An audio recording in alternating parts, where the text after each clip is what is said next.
विद्यार्थियों नमस्कार। आप जुड़े हुए हैं आपके अपने यूट्यूब प्लेटफॉर्म पर और इस वीडियो लेक्चर में हम बात कर रहे हैं कक्षा 12वीं के जीव विज्ञान के पेपर के सॉल्यूशन के बारे में। यह पेपर दिनांक 8 मार्च 2025 को एमपी बोर्ड की जो एग्ज़ाम हुई उस एग्ज़ाम का सॉल्यूशन है। इस वीडियो लेक्चर के माध्यम से हम देखने वाले हैं। तो विद्यार्थियों हम अब चलते हैं इस वीडियो लेक्चर में सॉल्यूशन की ओर। पहला प्रश्न आपको दिखाई दे रहा है यहाँ पर। हम जिस पेपर को डिस्कस कर रहे हैं वह विद्यार्थियों बी जो कोड है उसका पेपर है, यानी सेट बी है।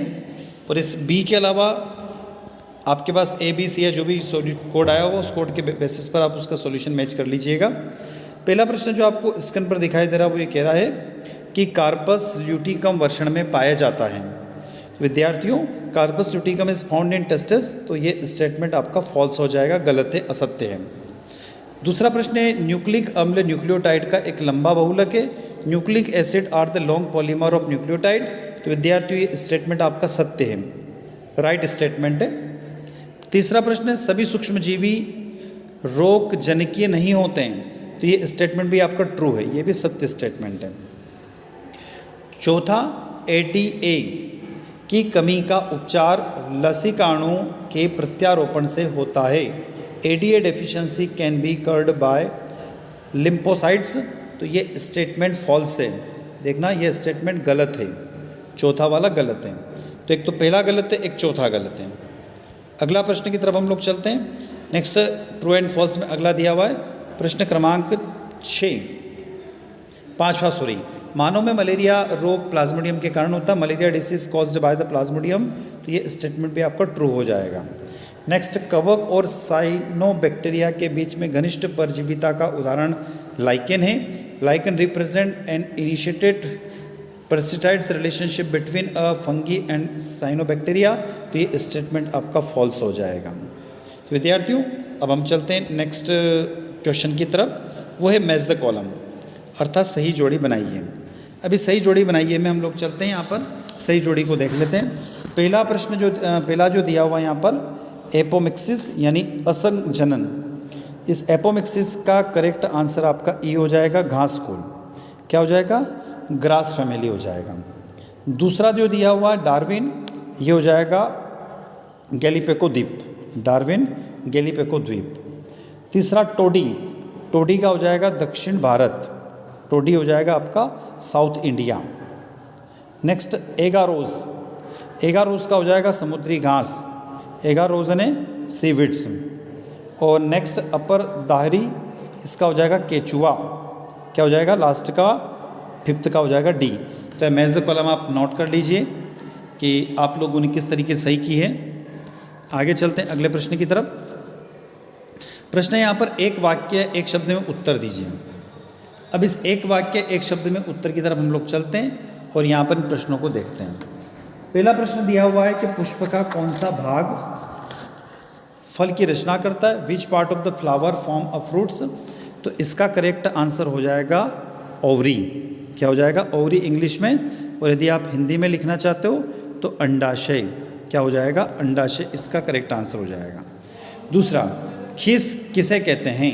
Colostrum, which is a colostrum, तो इसका करेक्ट आंसर हो जाएगा, हिंदी में लिखना आप चाहते हो तो माँ का पहला गाढ़ा पीला दूध, माँ का पहला गाढ़ा पीला दूध। ये इंग्लिश में लिखना चाहते हो तो mother first thick yellow milk, mother first thick yellow milk.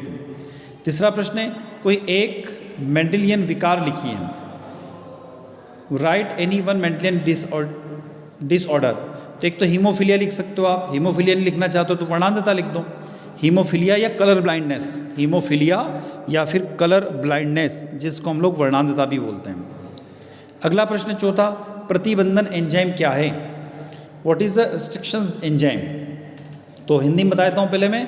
ऐसे एंजाइम जो DNA को विशिष्ट स्थल से काट सकते हैं, ऐसे एंजाइम जो DNA को विशिष्ट स्थल से काट सकते हैं।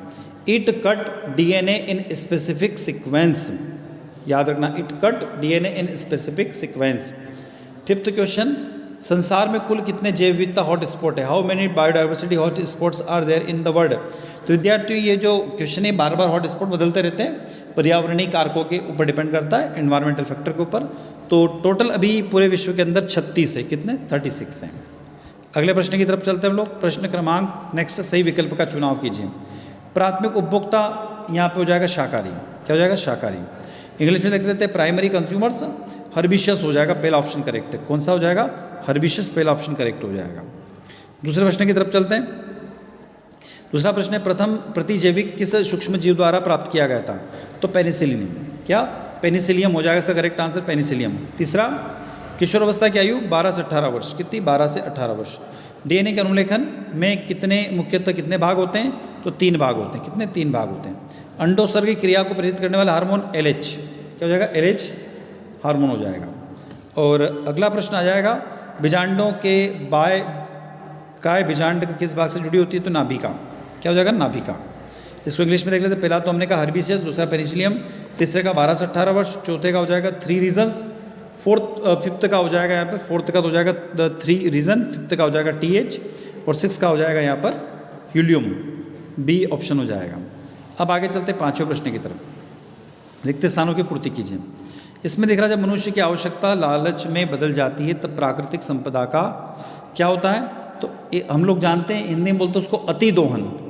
क्या बोलोगे आप? अति दोहन। दोहन तो ठीक है, पर अति दोहन हो जाएगा। यानी उसको बोलते हैं over expression. OV over, EXPLOITATION, ये हो जाएगा। अगला सेकंड, यदि कोई प्रोटीन कूट लेखन यानी इनकोडिंग जीन किस विषम जात पर पोषक में अभिव्यक्त होता है तो इसे कहते हैं। If any protein encoding genes is expressed in a heterogeneous host it is called. इसका याद रखना, रिकॉम्बिनेंट डीएनए। क्या होगा? Recombinant DNA. अगला प्रश्न तीसरा, डीएनए एक नेगेटिव पार्टिकल से नेगेटिव आवेशित अणु। DNA is a negative charge molecule. चौथा, साइक्लोस्पोरिन ए का उत्पादन ट्राइकोडर्म पॉलीस्पोरियम नामक कवक से होता है। Cyclosporin A is produced by fungi trichoderm पॉलीस्पोरियम। Poli POLY, स्पोरियम SPORUM, और ट्राइकोडर्म TRICHODERM। नेक्स्ट फिफ्थ, अपस्थानी भेड़िया तथा तस्मानिक वुल्फ के समान दिखाई देता है। Placenta wolf and the टस्मानी wolf similar to a corresponding. इसका हो जाएगा अभिसरण विकास। क्या हो जाएगा? अभिसरण विकास। और इंग्लिश में लिखना चाहो तो कन्वर्जेंट इवोल्यूशन, CONVERGENT, और इवोल्यूशन EVOLUTION। अभिसरण विकास आएगा इसका हिंदी में। शारीरिक, भावनात्मक, व्यावहारिक तथा सामाजिक रूप से अच्छे होने से तात्पर्य क्या है? स्वस्थ होना। Physical, emotionally behaviour is social well being refers to a तो हेल्दी पर्सन। आगे चलते हैं। इसमें कुछ और प्रश्न आपने देखे होंगे। पारिस्थितिक तंत्र के 2 घटक के नाम आपने लिखे दिए होंगे, या फिर नीचे अच्छा प्रश्न आया था इसके और में भी सहभोजिता का एक उदाहरण द्वारा समझाइए। 7वां प्रश्न, एक पारिस्थितिक तंत्र के पोषण स्तर में केवल आरेख बनाइए।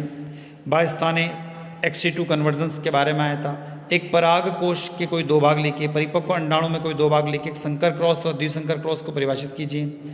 डीएनए की परिभाषा लिखिए। आरएनए की डेफिनेशन लिखिए। बड़ा सरल सा प्रश्न था वैसे तो, डीएनए आरएनए वाला भी। पूरा पेपर ही मुझे तो अभी तक तो सरल लग रहा है। टाइफाइड और निमोनिया के बारे में लिखना था। ठीक है। कवक जनित प्रजाति का नाम लिखना जिसका प्रयोग प्रतिजैविक के उत्पादन में किया जाता है, इसकी खोज किसने की थी। ऊतक संवर्धन के बारे में लिखना था आपको। GMO यानी जेनेटिक मॉडिफाइड ऑर्गेनाइजेशंस के बारे में लिखना था। प्रतिरक्षी अणु नामांकित चित्र बनाना था एंटीबॉडी मॉलिक्यूल्स का। उसके बाद में ड्रग के नाम और उसके कुप्रभाव लिखने थे यहाँ पर। पारिस्थितिक तंत्र के ऊर्जा का आदर्श पिरामिड बनाना था आपको, है ना। Energy in ecosystem ideal pyramid बनाना था। पवित्र उपवन हम लोग जानते हैं कि जो हमारे मंदिर और जो दार्शनिक स्थल होते हैं उसके आसपास जो वन लगे होते हैं उसको पवित्र उपवन कहते हैं। उसका संरक्षण करने के बारे में बताया था। और अनुदैर्घ्य कार्ड बनाना था एक घास के भ्रूण का। और निम्नलिखित का एक कार्य लिखिएगा यहाँ पर दिए हुए। Right the function of the is the following. इसी प्रकार right definition of the following दिया हुआ है।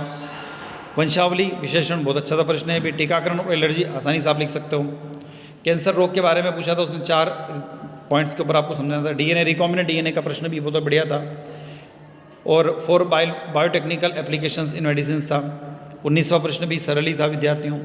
और 30वां प्रश्न आखिरी प्रश्न है। तो विद्यार्थियों ये जो पेपर है हमने डिस्कस किया है, ये दिनांक 8 मार्च 2025 का पेपर है। आई होप वीडियो लेक्चर आप लोगों को अच्छा लगा होगा। अच्छा तो वीडियो को लाइक करिएगा, आपके क्लासमेट तक इस वीडियो को शेयर कीजिए, कमेंट बॉक्स में कमेंट करके जरूर बताइएगा। विद्यार्थियों इसी के साथ हम आपसे बता लेते हैं नए वीडियो के सोल्यूशन के साथ पुनः आपसे मुलाकात होगी। जय हिंद, जय भारत।